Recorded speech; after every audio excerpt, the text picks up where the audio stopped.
As I said, of course, I am Dragon with Metal Nexus, and we're with Foghound at Maryland Doom Fest. D, Bob, Reverend Jim, Chuck Dukehart the Third, and let's dive right into it. We're on the verge of the World Unseen. How far away are we from the album release officially? The record comes out July 8th on Ripple Music. So it's been a long road, but it's finally we're seeing the light of day on July 8th. It's official. Okay, it's official. Official. Even though there are copies available here, I hear. It's not. That's rumor. Yeah, I heard that there's some CDs and some vinyl underneath the table if you ask. Yeah, somebody hijacked some from somewhere. We don't have anything to do with that though. Ripple Music, is everything going well with the label? Is that a good fit with you all? Oh yeah, those guys are great.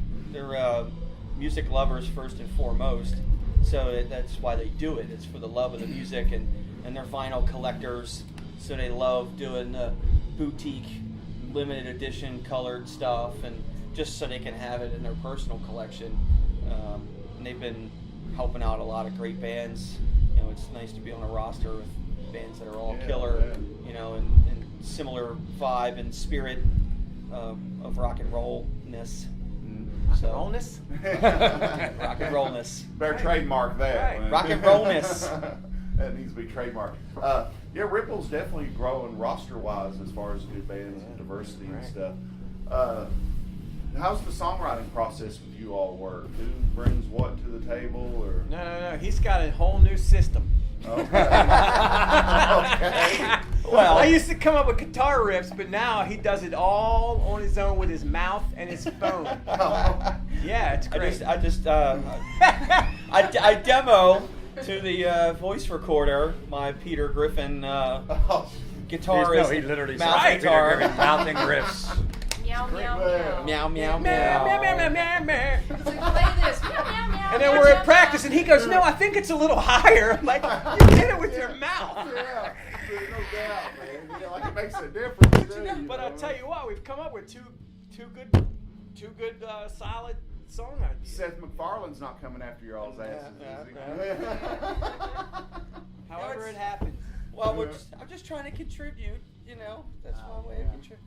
Usually Bob, Bob's the riff riffs, or Chuck or Jim will come up, and Jim's got a lot of ideas, and it'll just spill over into we're warming up at practice, and now we've got something worthy of capturing, and we'll play it for 5 or 10 minutes, capture it, and then move on, and then 6 months later be like, oh yeah, I forgot about that.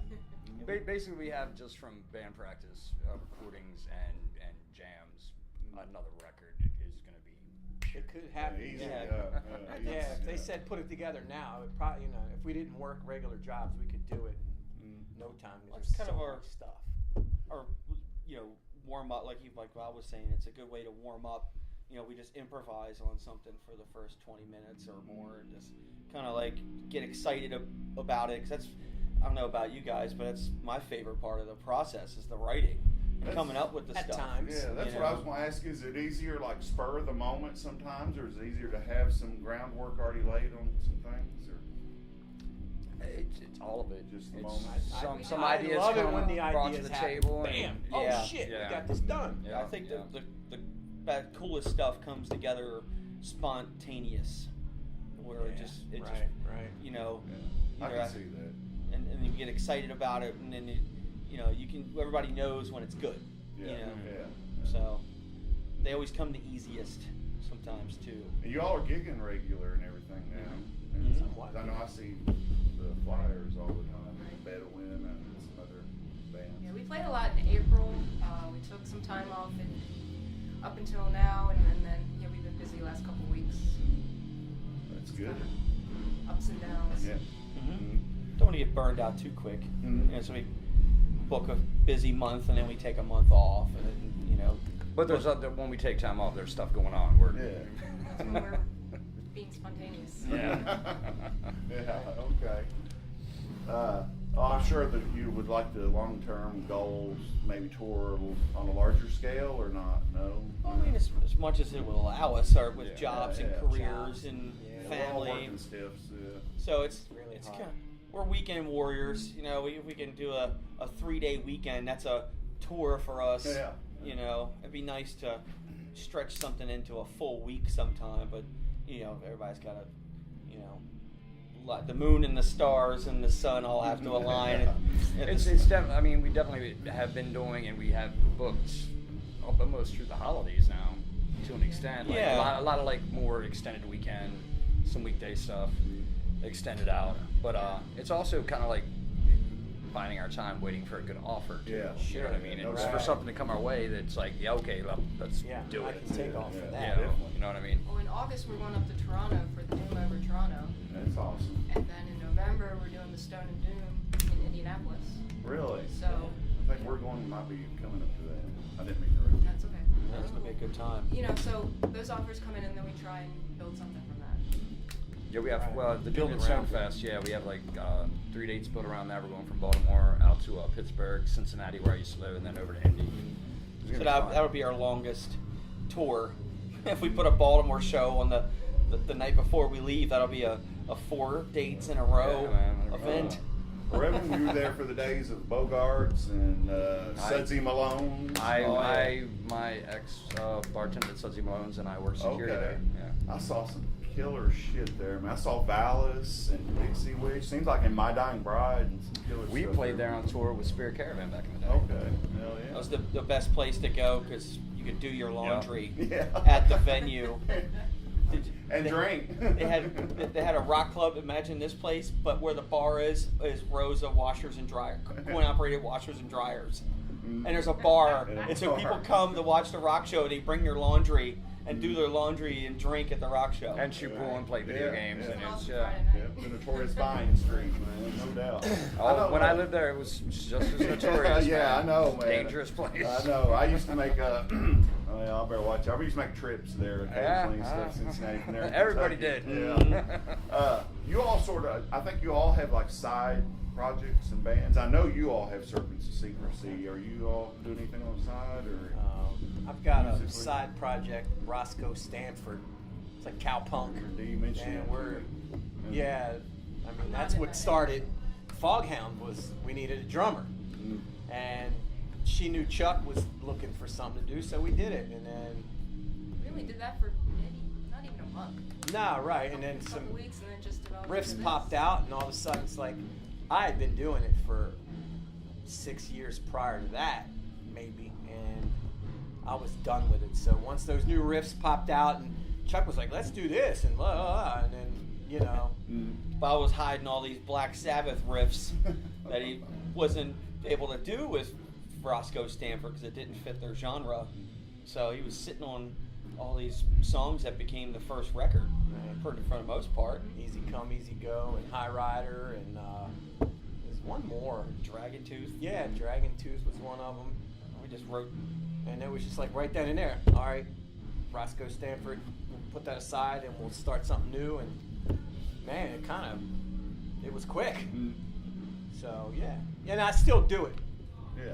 you know, but it's more fun now because I've got other stuff to do. Gotcha. I know we touched on this in the past. What was it like going in with Mikey Dean? It was really cool. I can imagine. That was before Jim had joined the band, Okay. but Jim and I knew him from touring with COC, and I saw that he had been recording the last couple COC records at his own studio, and I just like, hey, he's got that 2-inch reel-to-reel machine, you know. I did a little hard sell on these guys and convinced them to trek down to Raleigh for a week and track with Mike, and that was with our former bass player.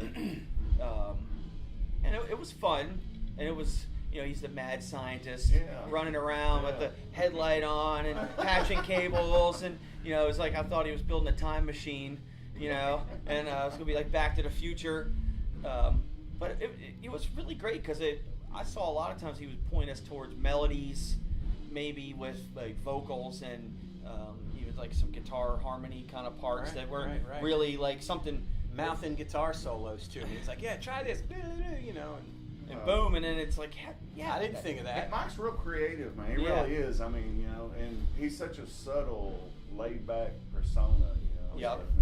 So Good spirit. Yeah, we, definitely. we did the meat of the record with him, and then when the COC reunion with Pepper started to heat up and they got real busy, and he was doing the Sour Vein record around the same time, we decided we were going to finish the record at home with our guy Frank Marchand, who did the first album, and he worked on 60 Watt records with Jim and I. My first record. And by then, Jim was in the band, so he tracked all his bass tracks at Frank's over top of all the stuff that we did down in Raleigh. He picked it up in a month and tracked it all before we actually played some of the stuff live in the room together. Like he knew it before we ever rehearsed it. He's on the record with it, so that was pretty cool. And Frank mixed it, and it's been a year and a half coming from the time we started it to now. It's finally coming out. There's a lot of anticipation for it. That is, you know, a lot of That's hype. crazy. Yeah, a lot of hype is built for it, and a lot of anticipation for it. You know, justly so, I believe. Sometimes it's been so long you almost forget you got a record Right. coming. Yeah. Right. We've been playing these songs for a while. Yeah, I'd say y'all are pretty well acquainted with them at this Yeah. point. There's only one song on that record that we didn't play until like a few weeks ago. We're doing that live tonight. Which Never one? Return. Never Return. Now I know every band seeks to progression and evolve and stuff. How would y'all say that this album differs from the past material? It's more cohesive. You know, Quick, Dirty, and High kind of.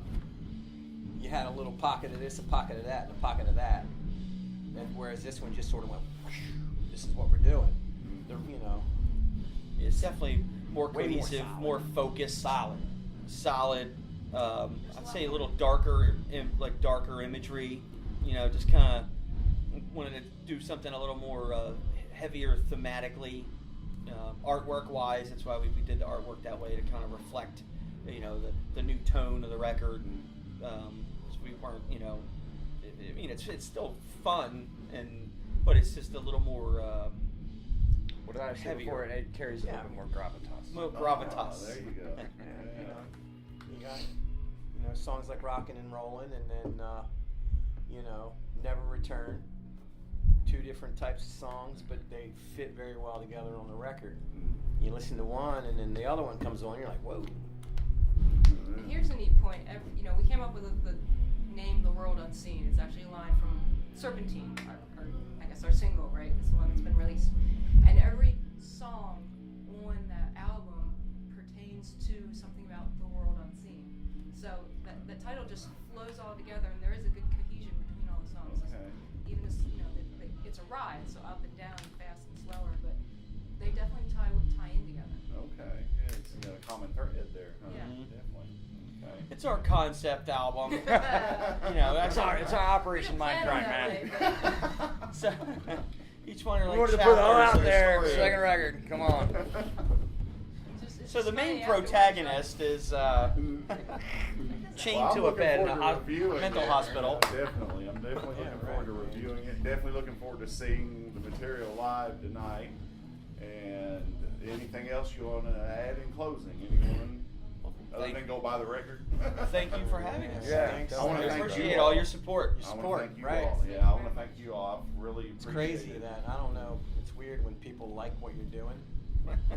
Yeah, I I've get this for that a like lot, too. 25 years, and it's like, oh, what? I don't trust these people.